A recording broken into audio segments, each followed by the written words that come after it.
겠습니다.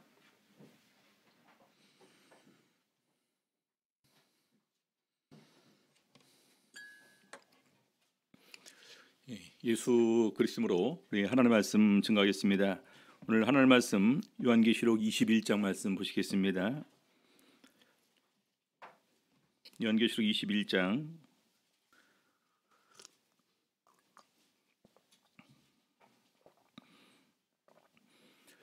먼저 우리 1절에서부터 4절까지 같이 보시겠습니다. 또 내가 새 하늘과 새 땅을 보니 처음 하늘과 처음 땅이 없어졌고 바다도 다시 있지 않더라. 또 내가 보매 거룩한 성 새 예루살렘이 하나님께로부터 하늘에서 내려오니 그 예비한 것이 신부가 남편을 위하여 단장한 것 같더라. 내가 들으니 보좌에서 큰 음성이 나서 가로되 보라, 하나님의 장막이 사람들과 함께 있음에 하나님이 저희와 함께 거하시리니 저희는 하나님의 백성이 되고 하나님은 친히 저희와 함께 계셔서 모든 눈물을 그 눈에서 씻기심에 다시 사망이 없고 애통하는 것이나 곡하는 것이나 아픈 것이 다시 있지 아니하리니 처음 것들이 다 지나갔음이로라. 오늘 이 시간에는 요한계시록에 있는 21장에 있는 새 하늘, 새 땅, 새 예루살렘이라는 제목으로 오늘 말씀 가지고 은혜 나누는 시간 갖도록 하시겠습니다. 먼저 우리 1절 보게 되면은요. 또 내가 새 하늘과 새 땅을 보니 이렇게 새로운 모습을 이렇게 보게 됩니다. 우리 창세기 1장 1절을 어떻게 시작하는지 다 아시죠? 그거는 거의 우리 신도들이면 웬만하면 다 외우시더라고요. 태초에 하나님이 천지를 창조하시니라. 많은 사람들이 아직까지도 이렇게 창조론에 관해서 또 진화론에 관해서 이렇게 또 서로 이렇게 대립이 있지만은 성경은 창조를 선언합니다. 진화론은요 가설이에요, 가설. 그 가설이 참으로 인정받기 위해서는 증명돼야 됩니다. 많은 부분에서 사실 진화론에서 증명하지 못하는 부분들이 너무나 많이 있고 오히려 하나님의 창조를 믿게 될 때 더욱더 많은 부분에서 설명할 수 있는 이런 부분들을 우리는 보게 됩니다. 오늘 1절도 바로 그 연장성산에서 우리가 이해할 수 있는 부분입니다. 새 하늘과 새 땅을 우리 진화론에서 설명할 수 있을까요? 그렇죠? 이것은 바로 창세기 1장 1절에 창조를 확신하는 사람만이, 창조를 믿는 사람만이 받아들일 수 있는 부분입니다. 누가 새 하늘과 새 땅을 만들고 또 새 예루살렘 성을 우리에게 이렇게 또 이에서 예비해 줄 수가 있을까? 이것은 직접적으로 태초에 천지를 창조하신 하나님만이 하실 수 있는 일임을 우리는 알 수가 있습니다. 그래서 보니까요, 내가 새 하늘과 새 땅을 보니 처음 땅이 없어졌고 바다도 다시 있지 않더라. 나중에 보게 되면은요, 새 하늘과 새 땅은 있을 것인데 이제 바다는 존재하지 않는 것으로 우리 요한계시록에서는 그렇게 묘사를 하고 있습니다. 바다도 다시 있지 않더라. 새 하늘, 새 땅, 바로 이제 그 새로운 것에 두 개에 해당하는 이 헬라어가 있는데 하나는 시간적으로 새로운 것을 의미하는 네오스가 있고 질적으로 새로운 것을 말하는 카이노스가 있는데 계시록에는 전부 다 완전히 질적으로 새로운 하늘과 새로운 땅이 이렇게 임하게 될 것을 말하고 있습니다. 자, 그다음에 2절 보게 되면은요. 또 내가 봄에 거룩한 성 새 예루살렘이 하나님께로부터 하늘에서 내려오니 그 예비한 것이 신부가 남편을 위하여 단장한 것 같더라. 여기 보니까 또 거룩한 성을 봅니다. 거룩한 성. 우리 찬양 들을 때 많이 나오지 않습니까? 거룩한 성 새 예루살렘이라는 그 찬양도 이렇게 있는데요. 여기 보니까 거룩한 성 새 예루살렘이 어디서부터 내려옵니까? 하나님께로부터, 하늘에서. 그래서 이 거룩한 성은 예수님만, 하나님만이 우리를 위해서 예비할 수 있는 것이다. 우리 예수님께서 요한복음 14장에서 너희는 마음에 근심하지 말라. 하나님을 믿으니 또 나를 믿으라. 내가 가서 처소를 예비하고 예비하면 다시 와서 너희를 영접하여 나 있는 곳에 너희를 있게 하리라. 이렇게 말씀하셨습니다. 그래서 그 예비된 것이 바로 우리 거룩한 성이다. 이렇게 얘기할 수 있습니다. 보니까 거룩한 성 새 예루살렘입니다. 누구로부터 온다고요?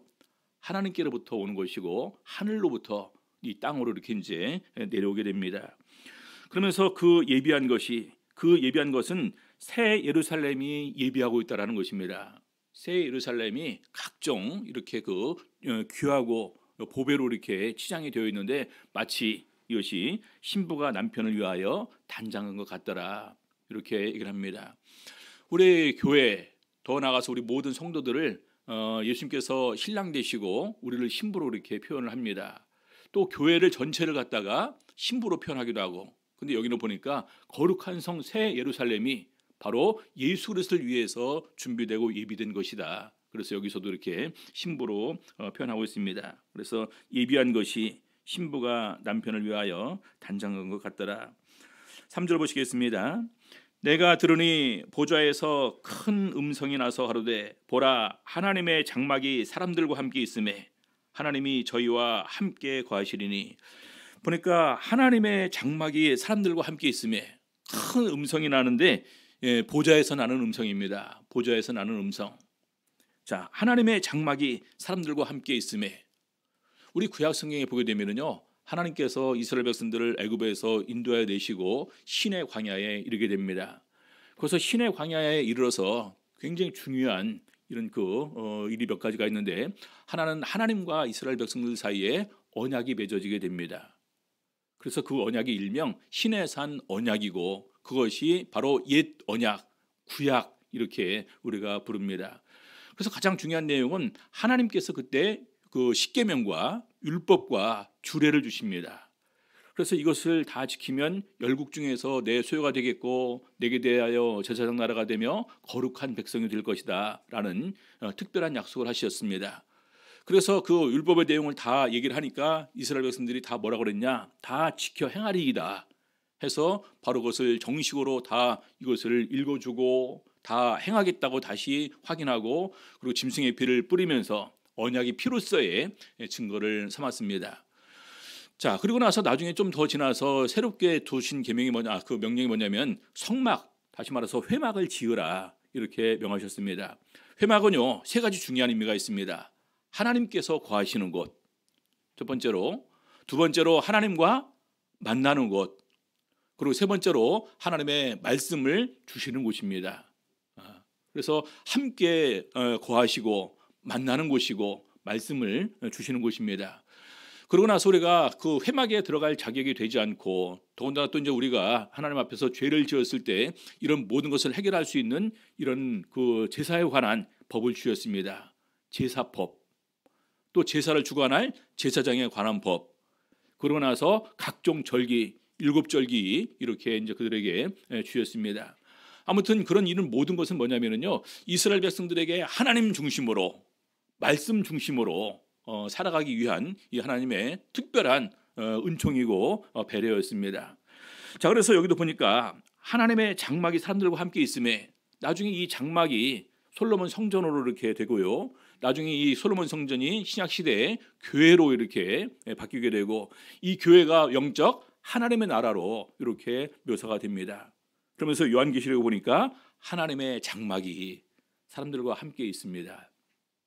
우리 구약 성경이 얘기했던 대로 똑같이 하나님께서 거하시는 곳이고 우리와 함께 있어서 만나는 곳이고 바로 하나님의 말씀을 주시는 곳입니다. 그래서 이것이 진정한 율법의 이런 모든 것, 요구가 나중에 거룩한 성 새 예루살렘에서 완성되는 이런 모습을 보여주고 있습니다. 그래서 여기도 보니까 하나님이 저희와 함께 거하시리니 라고 되어 있습니다. 우리 구약 성경이랑 신약 성경이랑 보게 되면 가장 좋은 복이 뭐냐면요, 하나님께서 함께 하시는 거예요. 그래서 우리 신약의 첫 복음의 메시지 가운데 하나가 뭐냐면요, 임마누엘입니다. 하나님이 우리와 함께 하신다. 그리고 예수님께서도 마지막 이렇게 이제 그 제자들에게 분부를 주시면서 볼지어다 내가 세상 끝날까지 너희와 항상 함께 있으리라 하시니라. 함께 있다라는 것은 우리들의 인간의 모든 이런 필요나 그리고 어떤 미래에 대한 불안감, 생활하는 가운데서 모든 염려, 걱정 다 떨쳐버리고 주 안에서 온전한 평안과 기쁨을 누릴 수 있는 이런 삶을 말하는 것입니다. 범사에 형통한 삶을 살게 되겠죠. 그래서 결과적으로 우리 계시록에서 완성될 때 역시 마찬가지입니다. 하나님이 저희와 함께 거하시느니 저희는 하나님의 백성이 되고 하나님은 친히 저희와 함께 계셔서 우리 하나님의 백성이 된다라는 것, 하나님의 자녀가 된다라는 것, 천국 백성이 된다라는 것은 바로 영적으로 가장 큰 축복이다 이렇게 얘기할 수 있습니다. 구약 성경에서 우리 선지서에서 많이 반복되는 부분이 너희가 내 말을 듣고 지켜 행하고 다시 회개하고 내게로 돌아오면 나는 너희 하나님이 될 것이고 너희는 내 백성이 될 것이다라는 부분이 계속해서 선지서에 반복이 됩니다. 말라기서에 보게 되면요, 날이 이를지니 내가 그들로 나의 특별한 소유를 삼을 것이요 사람이 자기를 섬기는 아들을 아낌같이 내가 그들을 아끼느니. 특별한 소유, 이것은 하나님의 자녀입니다.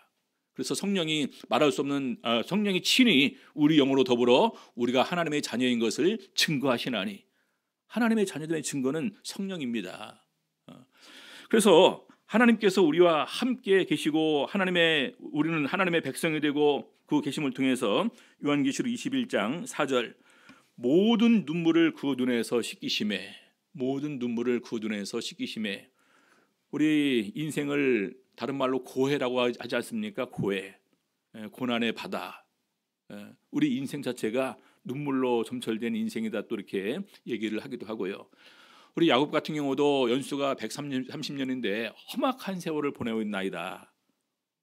하나님의 은총을 입고 이렇게 그 인도하심을 받은 야곱조차도 험악한 인생을 보내었다 이렇게 고백을 하고 있습니다. 그래서 어느 누구도 우리 인생이 다 이렇게 처음부터 끝까지 다 형통하고 평안했다 이렇게 얘기할 수는 없을 것입니다.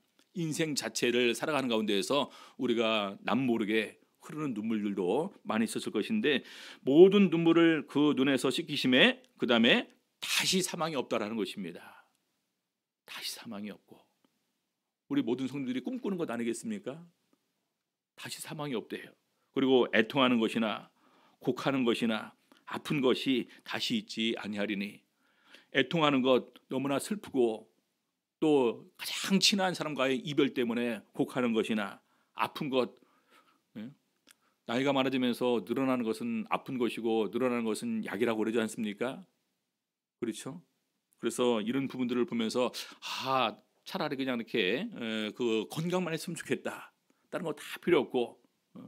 우리 요양보사랑 개인적으로 요양 안에 계시는 분들이 하는 말이 늙으면 다른 거 다 필요 없고 건강이 장땡이다. 아주 죄송합니다. 건강이 최고다. 건강이 최고다 이렇게 얘기를 하지 않습니까? 아들이 아무리 돈을 많이 벌어도 아무리 용돈을 많이 줘도 내가 그것을 쓸 수 없으면 의미 없는 거예요. 건강해야지 내가 쓸 수 있는 것 아니겠습니까? 그래서 건강이 최고다라고 얘기를 하는데 그럼에도 불구하고 아무리 건강해도 우리는 나중에 우리 수명이 제한이 돼 있다는 사실을 인정할 수밖에 없습니다.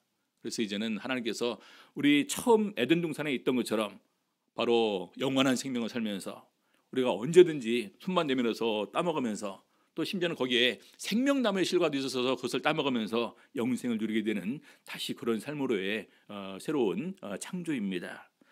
그래서 여기 보니까 처음 것들이 다 지나갔음이라라. 우리 창세기에 보게 되면은 아담과 하와가 선악을 알게 하는 나무의 실과를 따먹고 뱀도 저주를 받았고 여자도 저주를 받고 남자도 저주를 받고 이 모든 자연계도 저주를 받았습니다. 땅은 가시와 엉겅퀴를 낼 것이고 땅도 저절로 과일을 내주는 것이 아니라 수고하고 땀을 흘려야지만 그 열매를 먹을 수 있도록 이렇게 되어 있었습니다. 그리고 노아 홍수 이후에는요 동물도 우리 인간에게 식용으로 이렇게 제공이 되어 있었습니다. 그래서 완전히 그런 관계가 하나님과의 단절, 자연과의 단절, 우리 사람과의 단절이 이렇게 있었는데 이제는 이런 모든 것이 완전히 다 이렇게 회복이 되는 것입니다. 그래서 5절에 보니까요 보좌에 앉으신 이가 가라사대 내가 보라 내가 만물을 새롭게 하노라 하시고 또 가라사대 이 말은 신실하고 참되니 기록하라 하시고 만물을 새롭게 하노라. 그래서 우리가 그 하나님의 구속을 다른 말로 완전한 회복이다. 에덴 동산의 완전한 회복으로 이렇게 얘기를 합니다. 근데 그것은 사실은 엄밀하게 보게 되면 회복이 아니라 새로운 것입니다. 그렇죠? 새로운 창조. 만물을 새롭게 하노라. 또 가라사대 이 말은 신실하고 참되니 기록하라 하시고 이 말이 신실하다 또 참되다 신실하다는 의미도 믿을만하다라는 말입니다.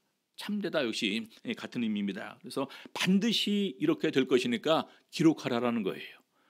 우리 특별히 요한계시록에 보게 되면은요, 예수님께서 사도 요한에게 말씀을 주시는 가운데에서 어떤 부분은 중요하니까 이것은 꼭 기록을 해서 남겨서 사람들에게 알게 하라는 의미로 기록하라고 하신 부분이 있습니다. 잠깐 그 부분 보시겠습니다. 요한계시록 1장 19절에 보게 되면요, 그러므로 네 본 것과 이제 있는 일과 장차 될 일을 기록하라. 네 본 것은 이제 앞에 있는 부분을 얘기를 하는 거고요. 그다음에 이제 있는 일은 7교회에 관한 부분입니다. 요한계시록 2장 3장에. 그리고 장차 될 일은 바로 4장에서부터 22장까지를 갖다가 특별히 다 보여주는 가운데서 기록하라고 하셨습니다. 그래서 사실은 요한계시록 1장부터 22장을 다 기록하라고 얘기를 하신 거예요. 그렇죠? 근데 기록하라고 하신 중에서도 특별히 중요한 부분이 있는데 이걸 더 아울러 함께 다시 기록하라고 강조를 합니다. 그것이 세 가지가 있어요. 첫 번째는 요한계시록 14장 13절입니다. 요한계시록 14장 13절. 또 내가 들으니 하늘에서 음성이 나서 가로되 기록하라. 자금이오로 주 안에서 죽는 자들은 복이 있도다. 특별히 기록하라고 하는 부분의 첫 번째가 지금부터는요, 주 안에서 죽는 자가 복이 있다라는 것입니다.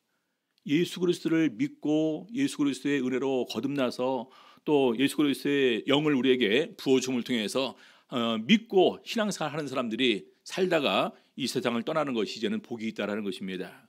세상에서는요, 죽음이 가장 큰 슬픔이고 애통이고 가장 큰 고통입니다. 근데 그것이 복이 있다라는 거예요.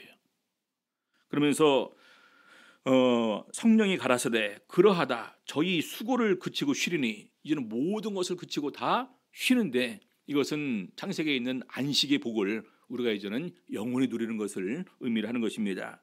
이는 저희의 행한 일이 따름이라 하더라. 믿음 안에서의 모든 수고를 우리 하나님께서 기억하여 주시고 그를 하나님의 안식으로 이렇게 초대하신다라는 것입니다. 자, 그다음에 요한계시록 19장 9절에 있습니다. 천사가 내게 말하기를 기록하라. 어린 양의 혼인잔치에 청함을 입은 자들이 복이 있도다 하고 또 내게 말하되 이것은 참되신 하나님의 말씀이라. 어린 양의 혼인잔치에 청함을 받은 사람이 복이 있는데 이것을 기록하라고 하면서 이것은 참되신 하나님의 말씀이다라는 것입니다. 우리 성도님들은 전부 다 이렇게 어린 양의 혼인잔치에 청함을 받으셨습니다. 근데 거기 청함을 받은 사람들에게 무슨 옷을 입혀주십니까? 빛나고 깨끗한 세마포를 입혀주셨으니 이는 성도들의 옳은 행실이로다. 근데 그 앞에 보게 되면은요, 그에게 허락하사라고 돼 있어요. 너는 빛나고 깨끗한 세마포를 입기에 합당하다, 자격이 있다. 우리 사대교회에 흰 옷을 입은 사람이 나와 함께 다니리니 그들은 합당한 자인 연고라라고 하는 것처럼 빛나고 깨끗한 세마포를 입기에 합당하다는 말이에요. 자, 그다음에 요한계시록 21장 바로 5절입니다. 보좌에 앉으신 이가 가라사대 보라 내가 만물을 새롭게 하노라 하시고 또 가라사대 이 말은 신실하고 참되니 기록하라. 그래서 우리 하나님께서 모든 천지 만물을 다시 새롭게 하시는 때가 있을 것이라는 거예요. 이때는 새 하늘과 새 땅이 있습니다. 하늘에서 거룩한 성 새 예루살렘이 이 땅으로 이렇게 내려와서 딱 거기에 안착을 하게 되겠죠. 그리고 바다는 없습니다. 우리 인류가 영원히 이렇게 이제 그 완전히 100% 탐지하지 못하는 곳이 또 바다죠, 그렇죠? 물론 우주도 마찬가지겠지만, 근데 이 지구만을 놓고 보게 되면은 그래도 하늘이랑 땅은 우리가 어느 정도 다 이렇게 생육하고 번성하고 땅에 충만하여 정복하라고 하신 것처럼 거의 정복을 했다 해도 이렇게 과언이 아니겠죠. 근데 이 바다는 우리 그 성경에서 보게 되면은 이런 그 마귀에 거하는 것, 또 죽음, 사망 이런 것을 의미하는데 이제는 그것이 다시 없게 된다라는 것입니다. 자, 다시 본론으로 들어갔어요. 요한계시록 21장 6절 보겠습니다. 또 내게 말씀하시되 이루었도다. 이루었도다. 언제 또 이 말이 있었을까요? 이루었도다. 예수님께서 십자가에 달려 돌아가실 때 우리 이제 보통 가상, 십자가상의 7언 7 말씀을 얘기하시는데 그 중에 제일 마지막이 다 이루었다라는 말입니다. 예수님께서 이 땅에 오셔서 본인이 세우셨던 이런 모든 구속의 계획을 다 완수하시고 다 이루셨기 때문에 그렇게 말씀을 하신 거고요. 오늘 여기 요한계시록 21장 6절에 다 이루었도다라는 말은 하나님의 구속 계획이 이것을 완전히 성취되는 것을 의미하는 것입니다. 그래서 여기는 거룩한 성 새 예루살렘이 있고 또 거기에 들어가서 정말 하나님 안에서 평안과 안식을 누리는 성도들의 삶이 완전히 되면서 이것이 이루었도다 하시겠죠. 자, 나는 알파와 오메가요 처음과 나중이라. 알파와 오메가, 우리 이제 그 헬라어의 첫 글자 마지막 자지 않습니까? 똑같은 의미예요. 처음과 마지막이라는 것입니다. 그것이 두 번 반복되는 거예요. 나는 알파와 오메가요 처음과 나중이라. 내가 생명수 샘물로 목마른 자에게 값없이 주리니. 목마른 자, 영적 갈증에 목마른 자에게 값없이 주신다라는 것입니다. 요한복음 7장 37절 보시겠습니다.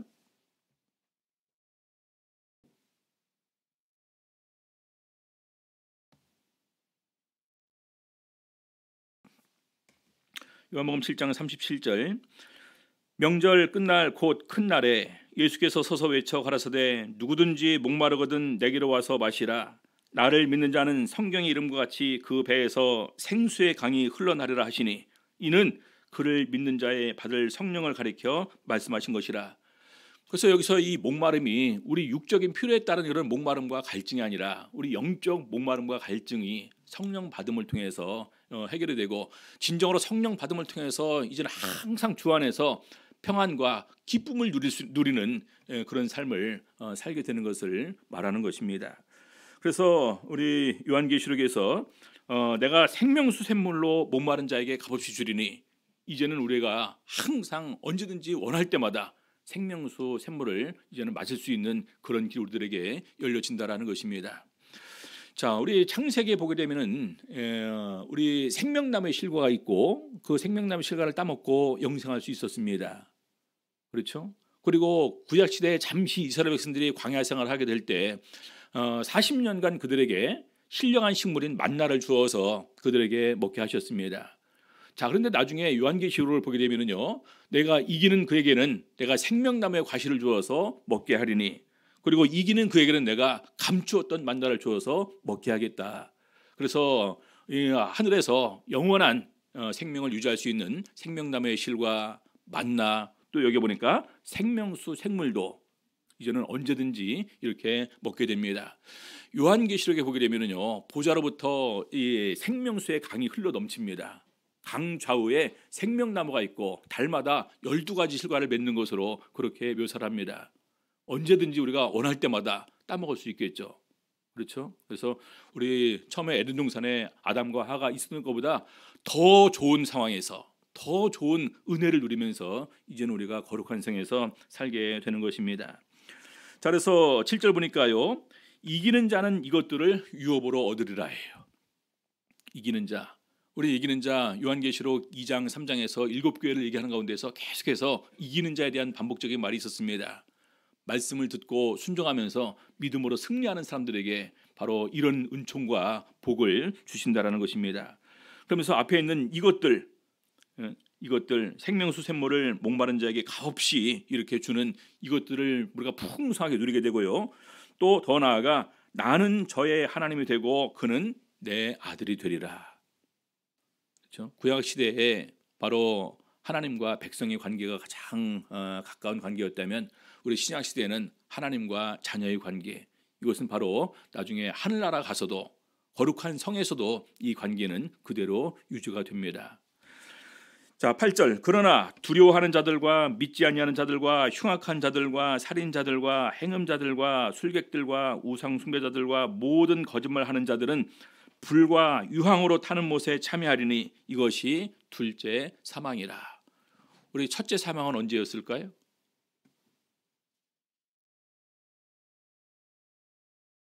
첫째 사망은요, 아담 이후에 모든 사람이 다 이제는 왔다가 죽는 하나님과의 영적 단절을 우리가 첫째 사망이다 이렇게 얘기를 합니다.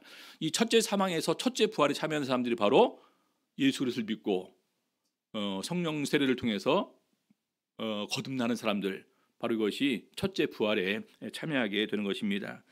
자, 두려워하는 자들, 박해가 두려워 신앙을 버린 자들, 흉악한 자들, 가증한 자들로 온갖 악을 행하고, 더 나아가서 이제 그 짐승의 황제 예배에 참여한 자들, 살인자들, 짐승의 휘하에서 성도를 죽이는 일을 집행한 자들, 물론 이제 그 종교적인 부분에서 그렇겠죠. 그다음에 이제 행음자, 술객, 우상숭배자들은 모두 이 교회에 우상숭배에 참여한 자들, 거짓말하는 자들, 거짓으로 성도를 모함하고 백성을 모함하고 진리를 거스려서 또 이렇게 진리를 변질시키는 사람들, 다 불과 유황으로 타는 못에 참여하게 된다라는 것입니다. 자, 그다음에 이제 새 예루살렘 성의 모습을 쭉 언급을 하고 있는데, 여기부터는요 그냥 쭉 읽어가면서 이렇게 보도록 하겠습니다. 21장 9절 보겠습니다. 일곱 대접을 가지고 마지막 일곱 재앙을 담은 일곱 천사 중 하나가 나와서 내게 말하여 가로되, 우리 기억을 하시죠? 우리 계시록에 보게 되면 먼저 일곱 인이 있었고요, 순서대로 첫 번째부터 일곱 인까지 떼는 장면이 나오고, 그 다음에 일곱 인을 떼실 때에 일곱 나팔을 가진 일곱 천사들이 나팔을 불게 되죠. 일곱째 나팔을 불게 될 때 일곱 대접을 가진 천사들이 또 대접을 땅에 쏟아붓습니다. 자, 그 중에 일곱 대접을 가지고 마지막 일곱 재앙을 담은 일곱 천사 중 하나가 나와서 내게 말하여 가로되, 이리 오라.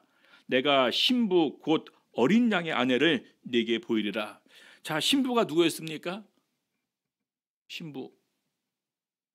아까 얘기했죠. 거룩한 성 새 예루살렘이 하늘에서부터 내려오는데 신부가 남편을 위하여 단장한 것 같더라. 그래서 여기 보면 내가 신부 곧 어린 양의 아내를 네게 보이리라. 거룩한 성 새 예루살렘의 모습을 자세하게 보여주신다라는 것입니다. 자, 10절. 성령으로 나를 데리고 크고 높은 산으로 올라가 하나님께로부터 하늘에서 내려오는 거룩한 성 예루살렘을 보이니. 그래서 이것은 하나님께로부터 하늘에서 내려오는 거예요. 이 땅에서 누가 만든 것이 아닙니다. 우리 하나님께서 구약 시대에 보게 되면은요, 구원을 위해서 노아 시대는 노아 방주를 만들라고 명하셨고, 우리 구약 시대에는 성막과 성전을 지으라고 명하셨고, 신약 시대에는 예수님께서 교회를 세우셨습니다. 그렇죠? 또 그 교회는 영적 하나님의 나라입니다. 그래서 하나님의 나라로 이렇게 옮기셨다고 이렇게 말씀하시고 있는데, 바로 이것이 나중에 우리 요한계시록의 거룩한 성 새 예루살렘으로 온전히 이루어지게 됩니다. 자, 거기 보니까요 11절. 하나님의 영광이 있음에 그 성의 빛이 지극히 귀한 보석 같고 벽옥과 수정같이 막더라. 거룩한 성 새 예루살렘에 하나님의 영광이 있습니다. 우리 구약 성경에 성막을 지었고 나서도요, 하나님이 그 안에 영광이 충만했다 기록이 되어 있거든요. 에스겔 선지자의 예언을 선지서를 보게 되면은 영광을 보여주는데, 먼저 앞에서 하나님의 영광이 성전에서 떠나는 모습을 보여줍니다. 기억하시죠? 왜냐하면 성전 안에서 우상 숭배와 각종 이런 그 음란하고 타락된 생활이 반복되는 것을 보면서 하나님께서 성전을 버리고 떠나는 모습이 나옵니다. 나중에 이제 새롭게 지어질 성전을 보여주면서 하나님의 영광이 다시 동쪽으로부터 들어오는 내용이 이렇게 묘사가 됩니다. 그래서 하나님께서 계신 곳에는 당연히 하나님의 영광의 빛이 비추겠죠. 그래서 이 거룩한 성도 역시 마찬가지로 하나님의 영광이 있음에 그 성의 빛이 지극히 귀한 보석 같고 벽옥과 수정같이 막더라. 우리 잠깐 그 하나님의 빛을 통해서 보여주는 무지개도 보면은요, 얼마나 아름답습니까? 그렇죠? 빨주노 쪽 하나 무지개를 볼 때 참 아름답게 보여지지 않습니까? 근데 그것은 극히 일부분을 보여주는 거예요. 근데 이 거룩한 성 새 예루살렘이 빛을 받아서 반사되게 될 때 얼마나 아름다운 모습일까? 이것은 상상이 안 될 것입니다. 저희들 겨울 되고 연말 되고 이렇게 크리스마스나 새해를 맞이하면서 주변에 어떤 비수를 참 아름답게 꾸며놓지 않습니까? 에코공원도 이렇게 하트 모양으로 다 빛 통로를 만들어서 이렇게 이제 통과하도록 되는 걸 예전 밤에는 안 나가봐서 낮에 보니까 그런 게 있더라고요. 아무튼 우리 사람들의 그 빛과 함께 이렇게 투영되고 반사되는 이런 모습이 사람들에게 보기에 굉장히 아름답게 보여주는 것으로 이렇게 알고 있습니다. 근데 이것은 그 규모가 이것과는 비교가 안 되는 거예요. 엄청나게 큰 거룩한 성에 이런 그 빛이 반사되면서 보여주는 이 모습은 정말로 그냥 이것만큼 더욱더 절경은 없을 거다라는 생각이 들 정도입니다. 자, 그다음에 12절 보니까요, 크고 높은 성곽이 있고 12문이 있습니다. 크고 높은 성곽이 있고 12문이 있고 문에 12천사가 있고 그 문들 위에 이름을 썼으니 이스라엘 자손 12지파의 이름들이라. 그래서 하나님께서 구약 시대에 야곱의 12아들, 12지파 아들대로 문들을 만들어 놓고 바로 구약 시대에 우리 또 12사도를 의미하는 바로 12은 우리 성경에서 완전한 숫자를 의미합니다. 그래서 보니까 문에 12천사가 있습니다. 문을 지키는 천사들이겠죠. 그래서 여기는 아무나 들어가는 것이 아니라 영적으로 거듭난 우리 성도들만이 이 12문을 향해서 안에 들어갈 수가 있습니다. 자, 13절 보니까요. 동편의 세 문, 북편의 세 문, 남편의 세 문, 서편의 세 문이니 마치 이것은 우리 구약 성경에 보게 되면 이스라엘 백성들이 광야를 행진합니다. 성막을 중심으로 해서요. 동서남북에 세 지파씩 이렇게 행진을 같이 합니다. 그런 것처럼 동서남북에 세 문이 이렇게 있는 가운데서 특별히 들어가는 문이 이렇게 이제 있다라고 얘기를 하고 있고요. 14절 그 성에 성곽은 12기초석이 있고 성곽 12기초석이 있고 그 위에 어린 양의 12사도의 12 이름이 있더라. 구약 시대에 12지파의 이름도 있고 신약 시대에 12사도의 12 이름도 있더라. 이렇게 표현이 되고 있습니다. 그래서 결과적으로 구약과 신약의 모든 사람들이 영안에서 한 공동체가 되어서 함께 구원에 참여하게 됨을 이렇게 의미하고 있습니다. 그래서 간단하게 새 예루살렘 성의 모습을 본 현재 우리 교회의 모습을 보게 된다면요, 첫 번째가 어린 양의 신부라는 것입니다. 우리 모든 성도들이, 우리 교회가요.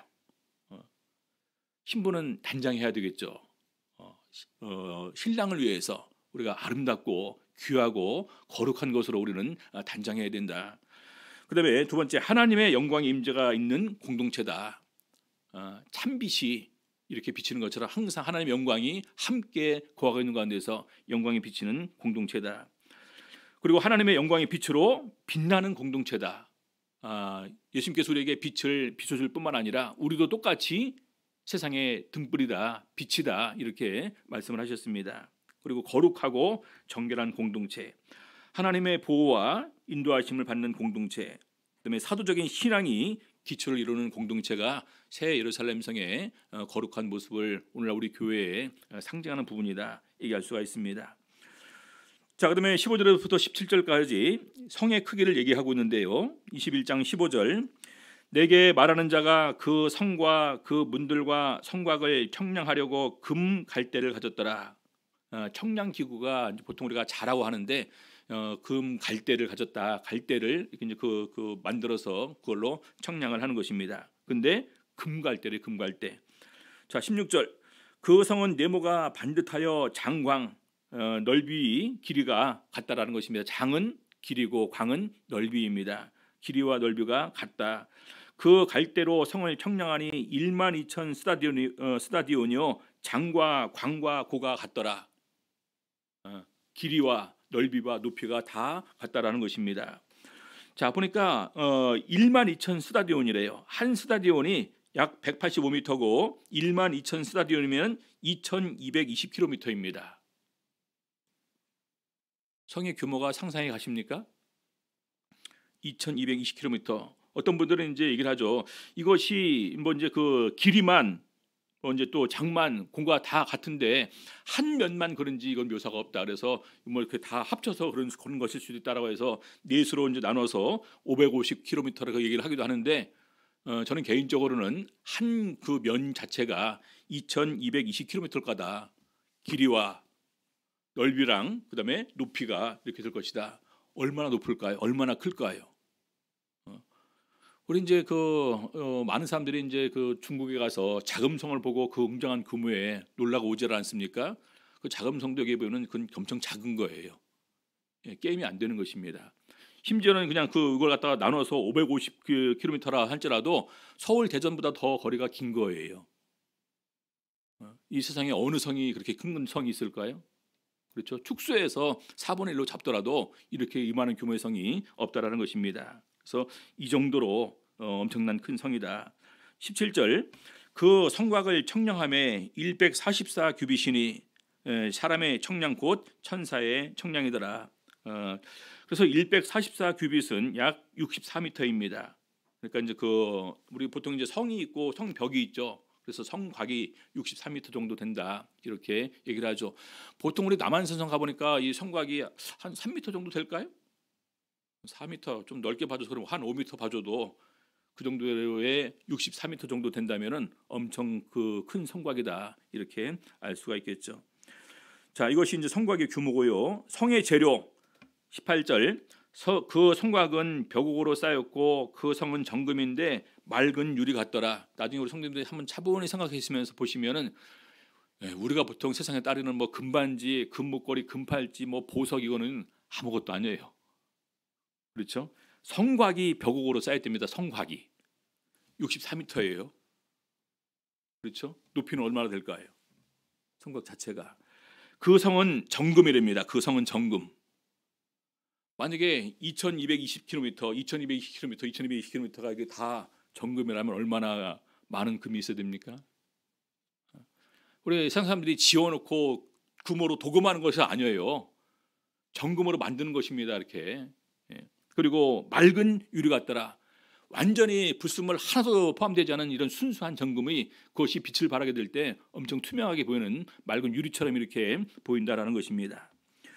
그다음에 19절 그 성의 성곽의 기초석은 각색 보석으로 꾸몄는데 첫째는 벽옥이요, 둘째는 남보석이요, 셋째는 옥수요, 넷째는 녹보석이요, 다섯째는 홍만어요, 여섯째는 홍보석이요, 일곱째는 황옥이요, 여덟째는 녹옥이요, 아홉째는 담황옥이요, 열째는 비취옥이요, 열한째는 청옥이요, 열두째는 자정이라. 우리 많은 자매님들이 좋아하는 반지 옥으로 이렇게 만들고 옥팔찌 만들고 옥 목걸이 만들고 막 옥 귀걸이 이렇게 하지 않습니까? 대만에 가시는 분들도 목적이 그게 싸드니까 그거 사러 간다고.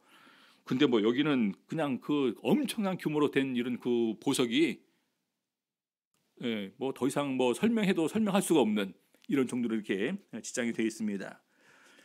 자, 그러면서 21절 보니까요. 그 12문은 12진주입니다. 문 하나가 통째로 이렇게 12진주로 되어 있는 거예요. 그래서 세상에서 우리가 뭐 명품 좀 가지고 있다고 그거 까불지 마세요. 뭐 샤넬 산다고 지금도 막 이렇게 노숙하고 하기도 하고 그런다면서. 그래서 일명 우리가 명품 노숙자가 생겼습니다. 그거 살려고. 뭐 그거 있으면 인생이 뭐 이렇게 또 좀 뽀다구가 납니까? 죄송합니다. 뽀다구라고 해서. 좀 멋이 있어 보입니까? 그렇죠? 그러면서 성의 길은 맑은 유리 같은 정금이더라. 모든 길이 정금으로 되어 있어요. 여러분 이렇게 많이 있으면 어떻게 될까요? 이제는 우리가 소유할 필요가 없는 거예요. 그냥 보는 것 자체로 그냥 만족이고 보는 것 자체로 기뻐하고 보는 것 자체로 그냥 다 그렇다는 것입니다. 다 그렇게 되는데 우리가 굳이 내 집에 쌓아놓을 필요가 없겠죠. 이제는 쌓는 것이 아니라 누리는 것입니다. 누리는 것. 우리 성경에 보게 되면 토지는 영원히 팔지 말지니 토지는 다 내 것임이라. 우리 하나님께서 이스라엘 백성들에게 주신 명령이 그것입니다. 토지 갖고 싸우니까. 근데 우리 하늘나라에 가서는요 그것도 필요가 없어요. 자, 그다음에 마지막으로 이제 22절부터가 좀 중요한 내용들이 있는데요. 새 예루살렘의 영화를 22절에서부터 27절까지 이렇게 언급을 하고 있습니다. 22절 성 안에 성전을 내가 보지 못하였다. 왜냐하면 거룩한 성 새 예루살렘에는요 성전이 있을 필요가 없어요. 왜 그렇습니까? 이는 주 하나님 곧 전능하신 이와 어린 양이 그 성전이심이라. 우리가 항상 성전에 나아가서 여러 가지 절차를 거쳐서 마지막 지성소까지 가서 하나님을 뵈야 되는데 이제는 그럴 필요가 없어요. 하나님께서 계신 곳이 거룩한 곳입니다. 그 자체가 성전 되십니다. 자, 2절 그 성은 해나 달의 비춤이 쓸데없으니. 지금 우리는 해, 달, 별을 보면서 이렇게 낮과 밤의 것 같다 이렇게 우리가 누리고 있지 않습니까? 근데 이 성은요 해, 달, 별이 없답니다. 하나님의 영광이 비치고 어린 양이 그 등이 되시기 때문에. 세 번째 24절 만국이 그 빛 가운데로 다니고 땅의 왕들이 자기 영광을 가지고 그리로 들어오리라. 성문들은 낮에 도무지 닫지 아니하리니 거기는 밤이 없음이라. 여기는 밤이 없대요. 낮과 밤을 구분하셨었는데 이제는 여기는 낮만 있습니다.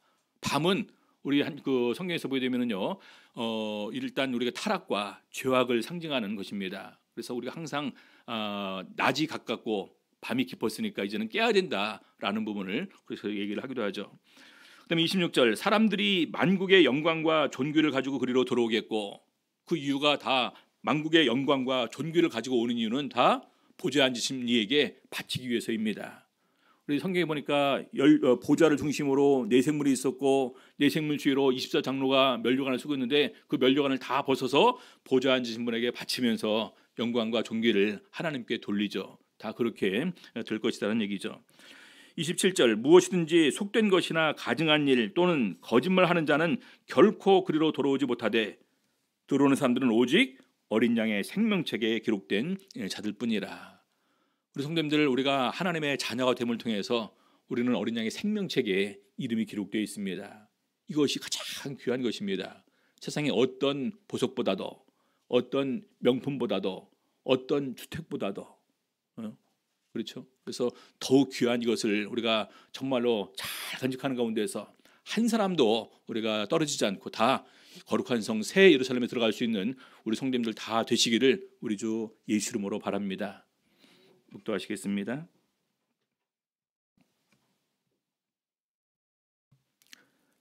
할렐루야. 아멘.